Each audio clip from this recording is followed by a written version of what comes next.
coolant line goes to the top of the air compressor.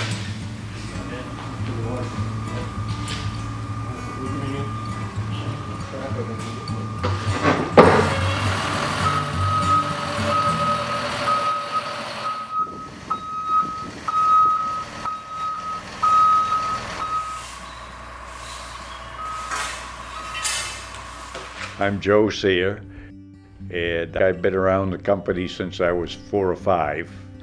I can remember we had chickens in the top part of the garage on French Island, and I used to deliver eggs to people until I broke some, and then I got fired. We used to have a place where we stored tires, and we would climb in the tires. Because in those days you could run around all of French Island, and as long as your father or mother knew you were on French Island, you were safe, and it wasn't an issue. And that's what we did. We played at the garage.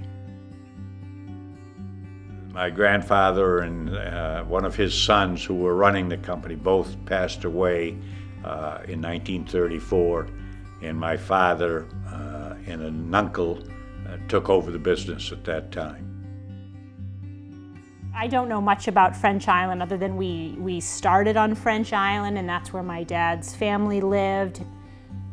They had their garage there, which is hard to believe, you know, thinking about those buses on the narrow streets of French Island.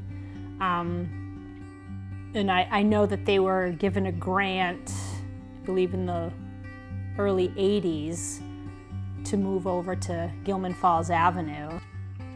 They wanted to develop that stretch of Old Town.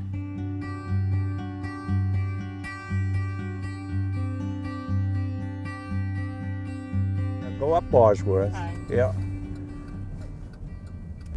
On this side was the office and the home, and we didn't really have an entrance onto Chapman Street, but where these houses are was all our property, and it went down to the main road. We're here. That was Rose Terrian's house over here. That's been there all the time. So the garage was probably at one time right here. And then in 1952, in October, we had a fire and burned that bus garage flat, literally. 7 or 8 buses inside. First night they'd put in for the winter in October. And bought some new buses and got going. We missed one day of school, as I recall. And then the house that John T. Sear lived in was up here, and we used the garage there and made another garage beside it, and that's what we worked in until that burned in 1950. Watching Paul Cody wash parts in a tub of gasoline was one of the first things I remember, with a lit cigarette. Yeah, you know, we don't use gasoline to wash parts anymore, but we did then. You know, there's no open flame on a cigarette, so I guess the gas wasn't gonna light. Yeah, I guess that's why they probably outlawed that. But. That's old number 28. That's our first coach that I ever bought. The engine is still about the same thing, the same colors that General Motors still uses. So, what I'll do is go on the other side, because the other side, for some reason or other, is not wet. We don't know why though, huh? Well, the rain was blowing one way. I've been fortunate that I have a business. I have people that work with me that can do a lot of the things that I didn't like to do, we'll say. And I can do the things that I want to do, like decaling the buses and sweeping the yard and plowing snow and making a few decisions on what to buy and what to sell. I don't have to hire drivers, which is the thing that I've not liked over the years. I like the people, but I'm glad that somebody else does that. So if I had to punch a time card, it'll be less and less all the time. Pretty good deal when you think about it. You know, if you work for somebody else, it's either yes or no. You're either working or you're not working. Here I can be working a little or working a lot. And I drive once in a while still, very, very infrequently, but I still can do that. So it's a good deal.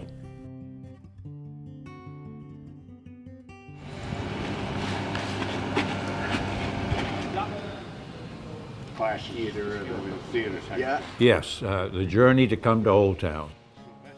I'm not 100% sure exactly where they came from. I was always told it was the Arcadia area up in southern part of Canada, Maine border, top part of the state of Maine.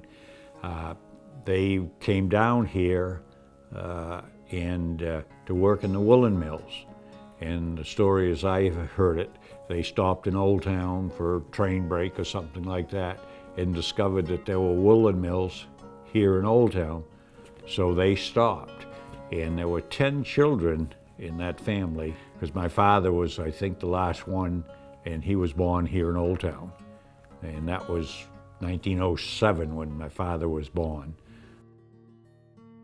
My mother lived up on the farm on Pushaw. My father lived on the island. I know Daddy used to rent a horse and buggy from Sears on the island here, and he'd go see my mother in the wintertime.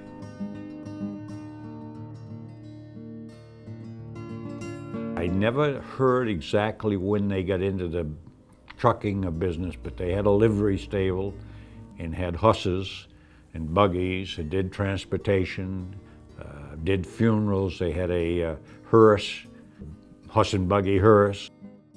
I think they had a stable with 32 horses. They did trucking type work. That's the start of the company.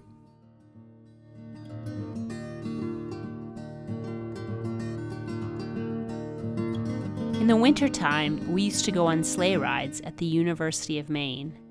We'd hire a horse and buggy from Mr. Sear on the island, and we'd go skiing. Then in the early 1920s, I guess, they started hauling school kids in Old Town. And I had a lady call me one day and she said, yeah, I had a ride on a Studebaker car provided by John T. Sear and Son. And that was the first recollection of a contract with Old Town. I used to go with my father on a Sear bus to Hancock Point in Trenton to dig clams. I remember that the aisles were full of wash tubs.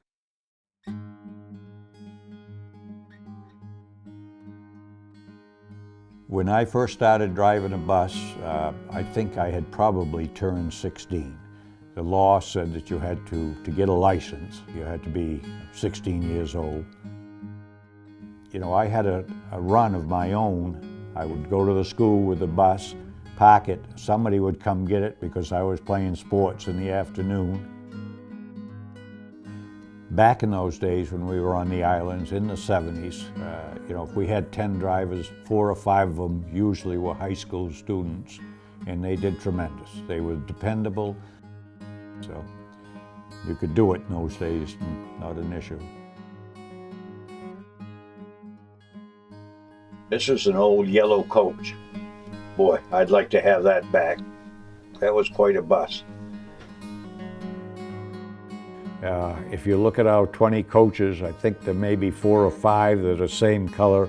Most of them are different paint jobs, and we're noted for that, and I like that. I see a coach along the road, and I look for the colors, and I'm proud of my fleet, so to speak.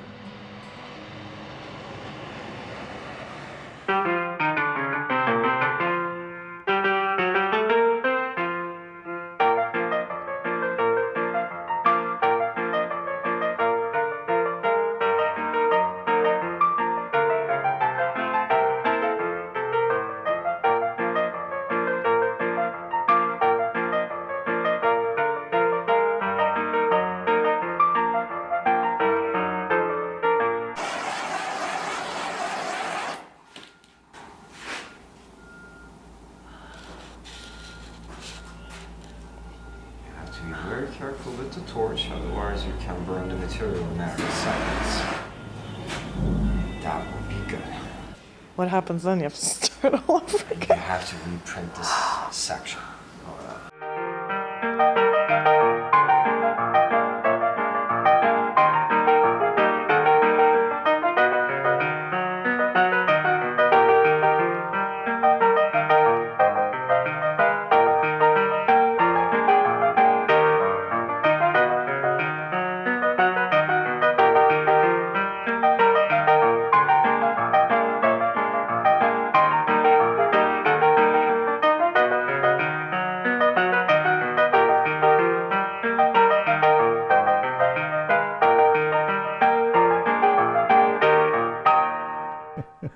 Well, I mean, one of the things that's possible today that wasn't possible when you first started doing this is now most buses are a single coat of paint, one color, and then all of the graphics is a decal. It's just a giant printed decal. That's fairly easy and relatively inexpensive, but when you first started doing this, it cost serious money, and obviously it impacted the industry. Now a lot of people are doing it, but not as well. You have my wife trained. She sees a really good-looking bus. She assumes it's one of yours because all of yours are good-looking. I'm not sure that that's not a clever marketing ploy that you've stumbled into for a lot of people. Yeah, probably is. Okay. In approximately 1982, I started putting together tour packages for our company, which included some student groups, some retail tours, and for senior citizens. And then in 1990, we purchased a company called North Star Tours. Then we went full force and did tours to various parts of Eastern United States and Canada. We had a lady from Blaine, Maine. She was a senior citizen, and she had been to Alaska, and she wanted to take her friends. So we took a motor coach, we picked her up and her friends and 2 drivers and went to Alaska and came back. That was all planned with a map and a ruler with distances between stops. The fondest memories I have would be the pleasure we gave a lot of people who took our tours. It made travel a lot easier for senior citizens. I think I got a lot of pleasure out of that. We've done many tours with the Sears Bus Company. They've all been great. My personal favorite has been to the Amish country because I just love the Amish country. And I think we've been there 3 times, but we've also been to Gettysburg and Washington, D.C. and had a lot of history, and we've enjoyed everyone. That's it. And memories. Made good memories, had a good time together.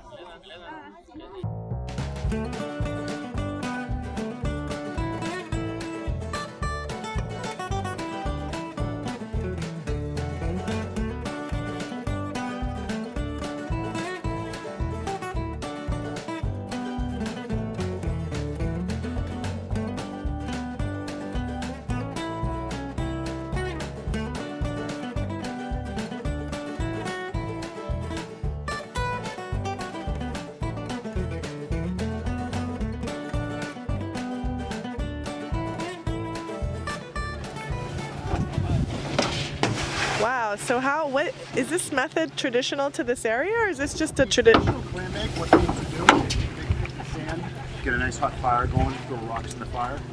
Once the rocks were glowing red hot, they just let everything burn down the coals. Get a thick layer of seaweed on top of the rocks and coals, then layer all the food, putting the seafood on top and the egg on the very top.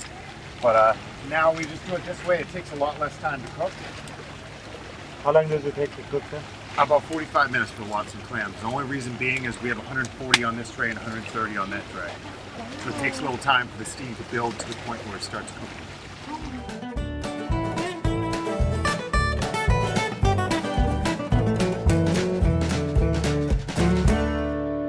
Are you guys going to do another bus trip together?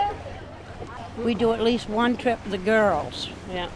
Every year. After Mom and I and my sisters went one year, and then we went to We've Boston been on with the all mystery 5 tour. kids, and yeah, that was fun.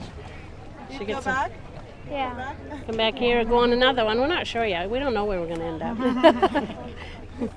Just adventurous. Wherever Sia takes us. Right. Yeah.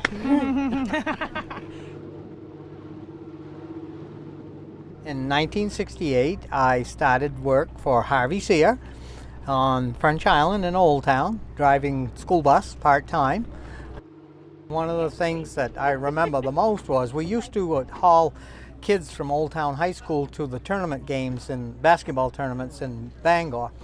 And I had a load of high school students going to the game, not players, but students. And I pulled up in front of the old Bangor Auditorium, and of course then we had manual doors. I grabbed the handle and swung the door open, and it fell right off, right in the street. So I called Harvey and I said, "What do you want me to do?" I said, "The bus door just fell off." He said, "Well, pick it up and put it back on the bus and come back to Old Town." And that's what I did, and he gave me another bus to get back down. So no, we had a good time, and I found the children back then were much easier to take care of than they are today. They had much more respect for adults. If you said, "Sit down and be quiet," they did. It's sad that we have to put cameras on the buses and even monitors today to help control the kids. Back then, you didn't have to. You didn't have to worry about it. No.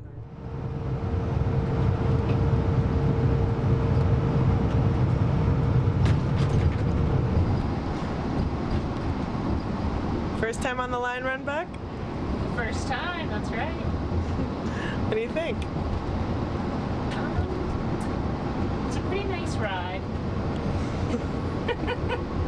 The line run we've been doing for a number of years. We started, I think it's from the mid-70s. Every night we leave Old Town about 5:30 and we pick passengers up at the Concord station, at the Greyhound station, and then we head north to Caribou, and we make about 11 stops along the way.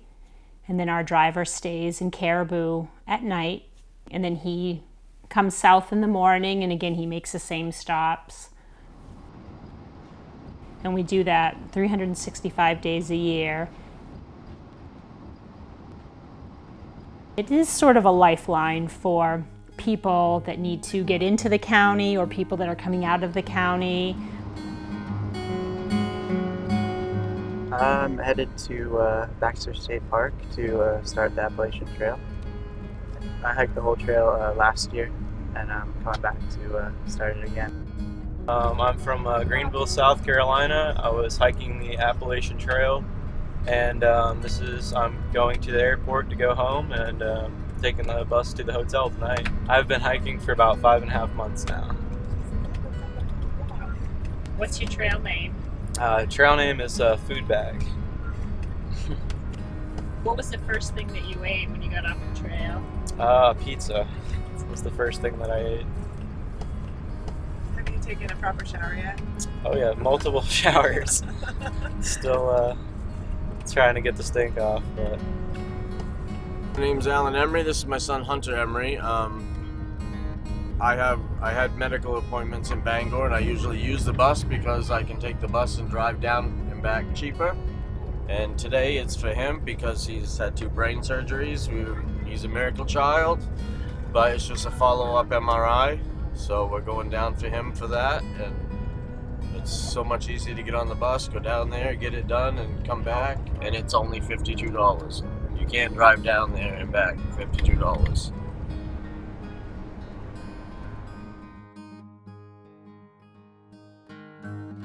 Some days there's 2 people on the bus, and some days it's full. But it's a service that we've been providing for a long time, and nobody else provides a service like that to the county. One time I was stuck in Maine. I had to go. I want to see my mom for Christmas. Christmas Day, middle of a snowstorm. Still brought me. I was happy. You know, that meant a lot. I hit a moose back in June there was no real time to react because it was dark, and the next thing I know, something's running in front of me, so there wasn't even really any time to panic. So. I like to take the bus when Jamie's driving, because if you need a little extra hand, he's the one that goes the extra mile and will help you. When one of the other drivers was driving and somebody attempted to hijack the bus, and they were, I don't know how many hours, the guy held the bus up, and come to find out, all he had was like either a Walkman or something that he was saying was a bomb. And so they were there until like 4 in the morning before they were able to go further north. So that's probably the biggest story for this, for the line run.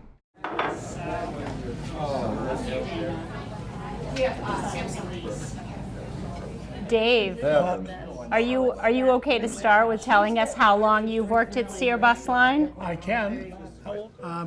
38 years. I'm going to say 25. I started full-time, I think, in 1962. I've been there since. Well, till I quit a week ago. 7. 11. Almost 2. 31. 32. 34 altogether. 39. 11 years. 14 years. 23 months. 30 years. Wait. Go again, Mike. 30 years. Libby's been with us for a long time. Good driver, never had any issues with her. She had probably one of the only Bluebirds. Had about 98,000 miles on it. She came and said that when it got 100,000, she was going to retire. And we called O'Connor down there, and they just happened to have a 72-passenger Bluebird, brand new one, with, I don't know, 1,400 miles on it. So, and they brought it back, and I put it in the paint bay, and Libby brought hers and parked it out back middle of the winter, I think, this past year. And when she wasn't there, I put her bus in the paint bay and locked the doors, shut the doors, put this bus, I'd lettered it, and because she had 528, and we lettered this one 528L, and I put it back up in the same place that she usually parked, and she came in. See the number? 528L. So I decided that, okay, I guess so, because I couldn't find this one. It was not here. But when I got into the new bus, this bus, I found this. Can you read it to me? I thought about turning the speedometer back, but then I thought that you would notice that. So I decided to get you a bus with a lot less miles. Merry Christmas. What was your reaction? Where's my bus? And then when I went to go with it, it was frozen into a mud puddle and it wouldn't move. They had to come tow it to get it out of that mud puddle. Dana, would you be willing to share the story of the toboggan races with us? And I think there might have been Randy, you were there too, weren't you? Robin was running the tour office then, and she was part of the Chamber of Commerce in Bangor, and they had the whatever cardboard carnival thing on Essex Street. So she decided to get a crew together and went down to the local place and got a couple refrigerator boxes. And the only thing you could use was paint and duct tape. And so we got to the mountain, cut out the little windows so we could see what was going to happen or whatever. And we slid the thing. We could just touch it with our finger and the thing would skate along pretty good. And 8 of us got into that cardboard box. Well, everything was fine. The guy in the front says, I think you got enough people. The front was crunching up. And he couldn't hold us back, and off we went. And down we went. 4 broken ribs, fractured scapula, then, yeah. me. Out the emergency door he went. There was nothing And left of the box. all you saw around me was cardboard. And it's like, and all I heard was, oh!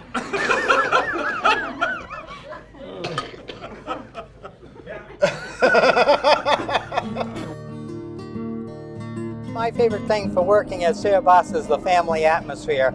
You're part of the family. I don't care if your name is Sear or not, but you're part of the family. And they're always cooperative in helping you out or helping your family out if there's a problem, whether it's at work or at home. And that's very much appreciated.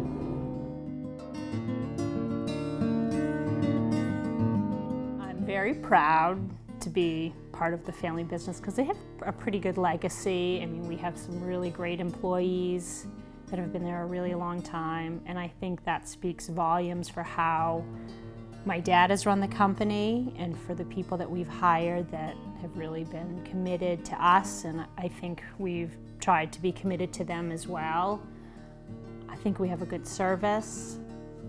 It's always an adventure at Sear Bus, and you know, it's nice being in my, I guess, position, for lack of a better term, because I've been able to sort of make my own schedule, and I can come and go as I need to, because I have 2 small children, and so I'm able to be a mom and to work at the same time, and I think that's pretty unique. I consider myself very lucky.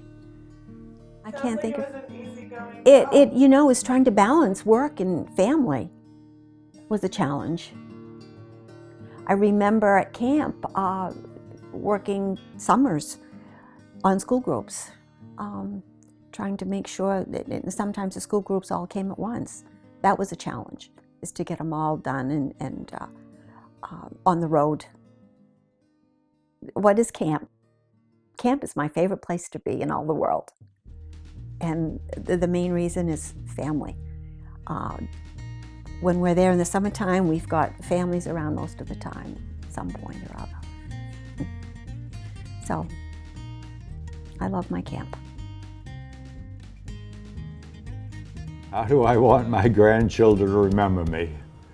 Well, that's a good question. I think about that every once in a while, and one of the thing that I think about mostly is the fact that my father had 15 grandchildren and he never knew any of them. He died at 59, and I think one of the grandchildren was born at that time, and the rest all came later. So I wonder, and I thank the guy upstairs how lucky I am that I have my 7 grandchildren and see 3 of them quite often, spend summers with 3 others, and hopefully a little bit of time with the youngest one who lives in Gorham. You know, and I'd like them to remember as being a good grampy, friendly one that they can have fun with and do things with and ask questions. And hopefully over the years I'll be able to help them with an education because I'm in a position that we can do that, and that's pretty lucky. I remember too thinking that I was never going to work for my dad and live in Old Town, and it has been the greatest thing one of the greatest things that's ever happened to me, to be part of the business and to meet everyone, and I wouldn't trade my life for anything, so.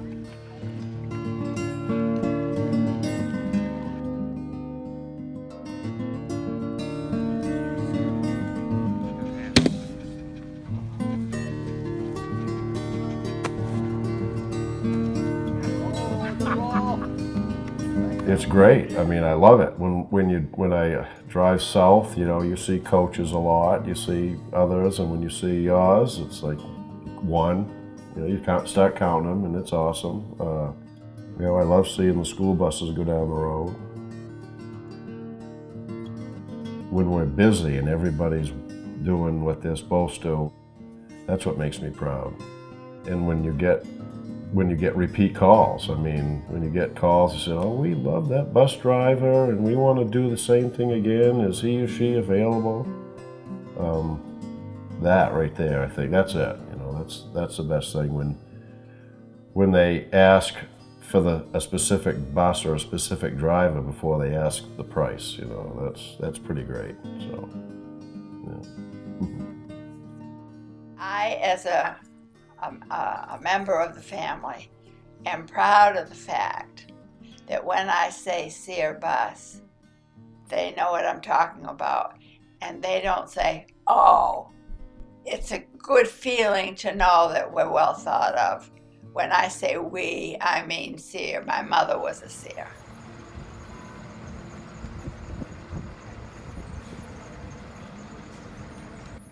We get thank you cards and plaques from school groups and customers like that.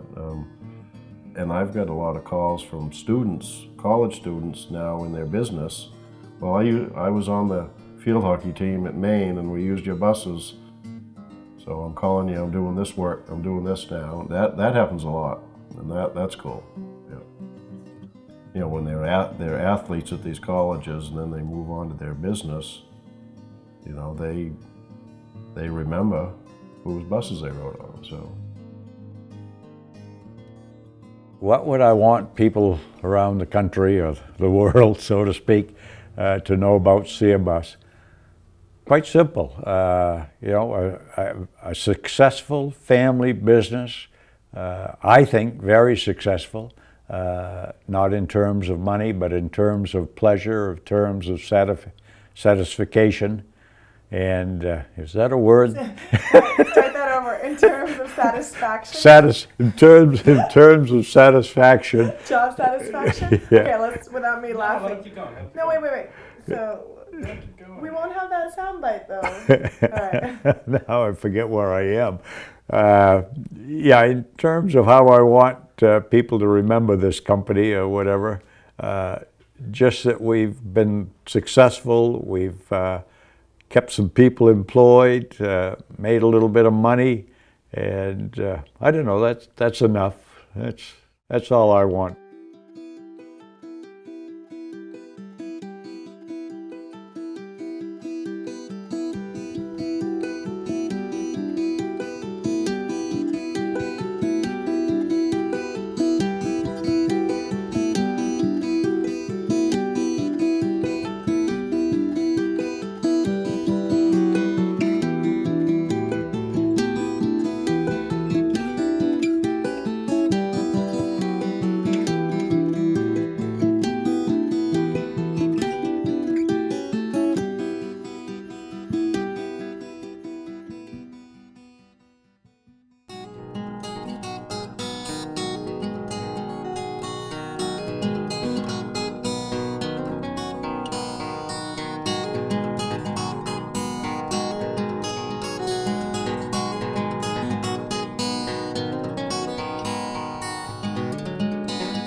Documentaries for who? It's a documentary about the Sear Bus Company. Oh, that's the name of this bus? Yeah. Well, I'm on the wrong bus. No, I'm You could keep going. Now you've gone too far. Yeah. Yeah, right there. So I can go pretty low. Yeah. Just don't open your mouth too much, you'll get it.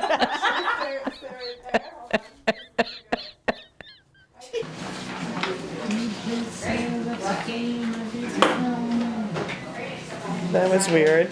Did it just say in the DJ set it's a game of Is He Coming In? That is weird.